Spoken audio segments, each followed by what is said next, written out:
హౌడీ మోడీ అనే ప్రోగ్రాం పెట్టిండ్రు అమెరికా దేశంలో. యాదికున్నదా? ట్రంప్ మొదటిసారి అమెరికా దేశ అధ్యక్షునిగా ఉన్నప్పుడు మన మోడీ సార్ అక్కడికి పోతే పెట్టిన ప్రోగ్రాం అది. రెండు దేశాల ఆర్థిక బంధం, భాగస్వామ్యం, ట్రంప్ మోడీల దోస్తాన్ గురించి తెగ మాట్లాడుకున్నారు. అమెరికా భారత్ రెండు దేశాలు జోడెడ్ల తీరుగా అభివృద్ధులు ఉరుకుతున్నాయి అన్నట్టు చెప్పిండ్రు. కానీ ట్రంప్ గాడు మన దేశంతో జరిపే వ్యాపారానికి 25% సుంకాలు వించిండు. ఎవన్ పెళ్లి పెటాకులైన మంచిదే, మాకు పప్పు మెతుకులు దొరికిందే లెక్క అన్నాడట వెనకటెవడో. హాగు అట్లనే చేస్తున్నాడు అమెరికా దేశం కంపు ట్రంప్ గాడు. మా దేశం లాభమే మాకు కావాలి అన్నట్టు అమెరికా ఫస్ట్ అంటాడు. అసంటోలతో దోస్తాను వద్దు వద్దంటే ఇన్నాడా మోడీ? హౌడీ మోడీ అనే కార్యం పెట్టి ట్రంప్కు ఎన్నికల ప్రచారం చేసినంత పని చేసిండు. నా జాన్ జబ్బ దోస్తు అన్నట్టు జబ్బలు జరుచుకున్నాడు. కానీ ఇప్పుడు 25% సుంకాలు పెంచిండు మన మోడీ దోస్తు ట్రంప్ గాడు.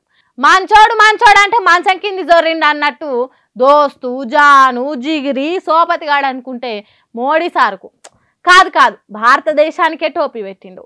ఇక ఇప్పుడు తెలుస్తుంది మోడీ సార్కు ఎంత పతారా అనేది. విశ్వగురువు యుక్రెయిన్ యుద్ధాన్ని ఆపిండు.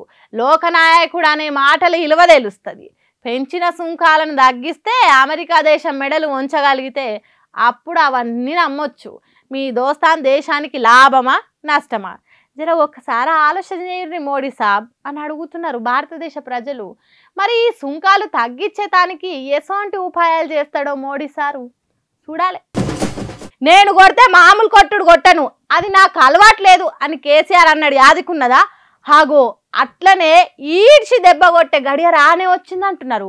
కాంగ్రెస్ సర్కార్ వచ్చినాక బీఆర్ఎస్ పార్టీ నుంచి 10 మంది కాంగ్రెస్ కండువాలు కప్పుకున్నారు కదా, దాని మీద స్పీకర్ ఖచ్చితంగా యాక్షన్ తీసుకోవాలి 3 నెలలల్లా అని అనుడితోని తెలంగాణ రాజకీయంలో మస్తు మార్పు వచ్చింది. ఎన్నికలు జరుగుడు పక్కా అంటున్నారు. దీని మీద మాజీ మంత్రి హరీష్ రావు రాహుల్ గాంధీ పార్టీ మారిన ఎమ్మెల్యేల పదవులు తీసేటట్టు చెయ్యాలని ట్వీట్ చేసిండు. రాజీవ్ గాంధీ తీసుకొచ్చిన పార్టీ ఫిరాయింపుల చట్టాన్ని రాహుల్ గాంధీ అయ్య మీద గౌరవం ఉంటే అమలు చేయాలని చెప్పిండు.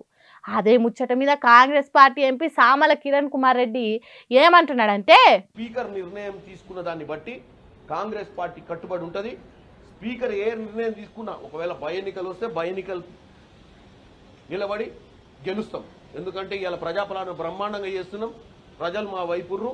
వీళ్ళు ఏదో 2024 దాకా 2028 29లో తొడగొడతామంటారు కదా, వాళ్ళకు కూడా మంచి అవకాశం తాడో పేడో తెలుసుకుని. ఇన్నారా బై ఎలక్షన్ వస్తే కాంగ్రెస్ పార్టీ గెలుస్తుందట. అంటే కాంగ్రెస్ పార్టీలకు కూడా ఉప ఎన్నికలు వస్తాయనేది పక్క క్లారిటీ ఉన్నది అన్నట్టు. ఇదే ముచ్చట మీద కేటీఆర్ కాంగ్రెస్ పార్టీ 5 న్యాయాన్ని రాహుల్ గాంధీ అమలు చేయాలి, పార్టీ మారినోళ్లను తీసేపియాలి, మంచి నిర్ణయమే తీసుకుంటాడని నమ్ముతున్నా అని ట్వీట్ చేసిండు. దీని మీద స్పీకర్ గడ్డం ప్రసాద్ కూడా లాయర్లతో మాట్లాడి చర్చించి ఏ నిర్ణయం తీసుకోవాలనో చూస్తా అన్నాడు. ఇక మాజీ సీఎం కేసీఆర్, మాజీ మంత్రులు కేటీఆర్, హరీష్ రావు, జగదీష్ రెడ్డిలతో ఎర్రబెల్లిలో మాట్లాడిండు. ఒకవేళ ఎన్నికలు వస్తే కాంగ్రెస్ పార్టీని మామూలు దెబ్బ కొట్టొద్దు. 10 స్థానాలు జూబ్లీ సీటుతో కలిపి 11 సీట్లు మనమే గెలవాలి. దాంతో కాంగ్రెస్ పార్టీ ఆగమవుతుంది. ఇప్పటికే చాలా మంది ఎమ్మెల్యేలు సొంత పార్టీ మీద తిరుగుబాటు చేస్తున్నారు. ఆ 11 సీట్లు మనమే గెలిస్తే అది ఇంకింత ఎక్కువైతుంది. అప్పుడు సర్కార్ ఆగమాగం చందన అవుతుంది. ఆగో అసొంటి దెబ్బ కొట్టాలి మనం. జనం ఇప్పటికే చాలా ఇబ్బందుల పాలవుతున్నారు. కాంగ్రెస్ పార్టీ మీద తక్కువ కోపం లేదు జనానికి. కాబట్టి ఎన్నికలలో గెలిచిన తర్వాత ఇంకో పెద్ద దెబ్బ కొట్టే ఉపాయం చేద్దామన్నట్టు చెప్పిండట. మరి చూడాలి ఎట్లుంటుందో. 3 నెలల తర్వాత ఉప ఎన్నికలు ఉంటాయా? ఉంటే బీఆర్ఎస్ పార్టీ కాంగ్రెస్ పార్టీని ఎంత పెద్ద దెబ్బ కొడుతుంది అనేది తెలవాలంటే 3 ఏళ్ళు కాదు 3 నెలలని తెలుస్తుంది అంటుర్రు తెలంగాణ రాజకీయాలు తెలిసిన వాళ్ళు.